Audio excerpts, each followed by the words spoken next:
2. Gerak rotasi dan revolusi bumi. Assalamualaikum warahmatullahi wabarakatuh anak-anak.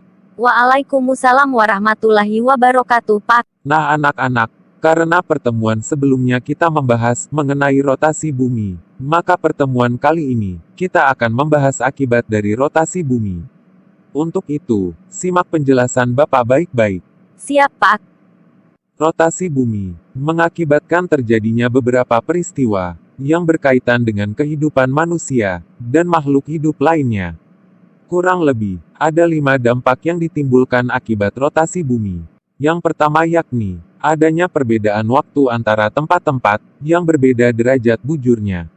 Contohnya, Indonesia terletak pada 95 derajat bujur timur, sampai 141 derajat bujur timur, jadi memiliki wilayah selebar 46 derajat. Oleh karena itu di Indonesia, dibagi menjadi 3 daerah waktu, yang masing-masing berbeda 15 derajat bujur, dengan selisih waktu 60 menit atau 1 jam. Pembagian daerah waktu tersebut, yakni pertama waktu Indonesia bagian timur, yang meliputi Provinsi Maluku dan Provinsi Papua, dengan bujur standar 135 derajat bujur timur. Yang kedua, waktu Indonesia bagian tengah, yang meliputi Provinsi Nusa Tenggara Barat, Nusa Tenggara Timur, Bali, Sulawesi, Kalimantan Timur, dan Kalimantan Selatan, dengan bujur standar yang digunakan, adalah 120 derajat bujur timur.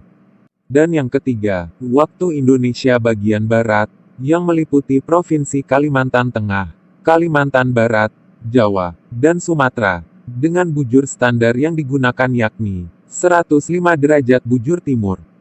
Nah selanjutnya, akibat yang kedua, yakni adanya gerak semu matahari, di mana matahari seakan-akan bergerak dari timur ke barat. Demikian juga benda-benda langit lainnya, mereka bergerak melawan rotasi bumi dari barat ke timur.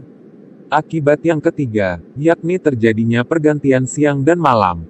Pergantian siang dan malam rotasi bumi, membuat matahari seolah-olah bergerak dari timur ke barat. Akibatnya, belahan bumi bagian timur mengalami siang, lebih dahulu daripada belahan bumi bagian barat. Di mana saat pagi hari, seakan-akan matahari muncul dari timur, dan saat sore hari, matahari akan terlihat seperti menghilang ke barat. Padahal sebenarnya, yang bergerak adalah bumi kita, berputar di sumbunya mengelilingi matahari, sedangkan matahari hanya diam. Hal itu disebut juga, gerak semu matahari. Rotasi bumi menyebabkan adanya pergantian siang, sore dan malam hari. Akibat yang keempat adalah terjadinya pemempatan pada kedua kutub bumi. Pengelembungan khatulistiwa dan pemepatan di kutub-kutub bumi menyebabkan panjang jari-jari khatulistiwa dan kutub-kutub bumi akan berbeda sedikit. Hal tersebut karena bumi berputar pada porosnya, maka bagian ekuator berputar lebih cepat bila dibandingkan bagian kutub. Dan akibat yang kelima, yaitu adanya pembelokan arus laut. Arus permukaan laut disebabkan oleh angin. Peristiwa pembelokan angin mengakibatkan arus laut juga disimpangkan oleh rotasi bumi, di mana arus laut dipaksa membelok searah jarum jam ke kanan di laut-laut belahan bumi utara, dan berlawanan arah jarum jam ke kiri di laut-laut belahan bumi selatan.